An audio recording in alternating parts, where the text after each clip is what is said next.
சொல்லுங்கக்கா. First pre pleating கிளாஸுங்க. எனக்கு வந்து ப்ரீ ப்ளீட்டிங் இது வரைக்கும் வெளியே தான் கொடுத்து பண்ணியிருக்கேன். இப்போ தான் வந்து ஒரு ஐடியா, சரி நாமளாகவே ட்ரை பண்ணிக்கலாம் அப்படின்னு சொல்லிட்டு வந்து பண்ணோம். ஆனால் ரொம்ப நல்லா இருக்குங்க. ஏன்னா ஃபஸ்ட் டைம் பண்ணுற மாதிரியே இல்லை எனக்கு.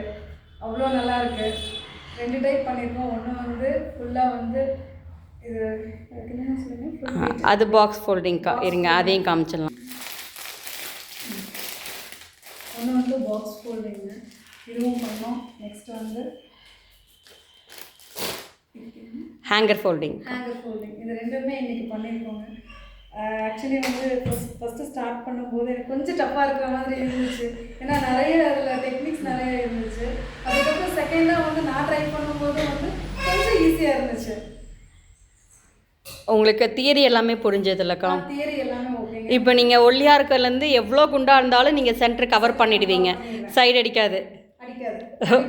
ஓகே. ஸோ ப்ராக்டிஸ் பண்ணுங்கள். ப்ராக்டிஸ் பண்ணிவிட்டு எப்படி இருக்குது அப்படின்னு சொல்லிட்டு எதாவது டவுட் இருந்தால் கூட அகைன் இன்னொரு கிளாஸ் நம்ம போட்டு இன்னும் ப்ளீட் பண்ணலாம். ஸோ இப்போ நீங்கள் பே பண்ணதுக்கு 2 சாரி ப்ளீட் பண்ணியாச்சு இல்லைங்களா?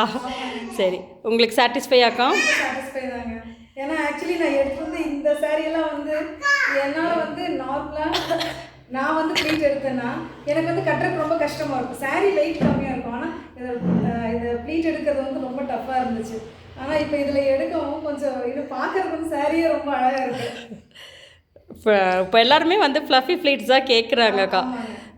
இதுவுமே வந்து கவர் பண்ணியும் நீங்கள் கொடுத்துக்கலாம். ஓகேங்களா? ஸோ எந்த டவுட்னாலும் எப்போனாலும் என்னை காண்டாக்ட் பண்ணுங்கக்கா. தேங்க்யூ.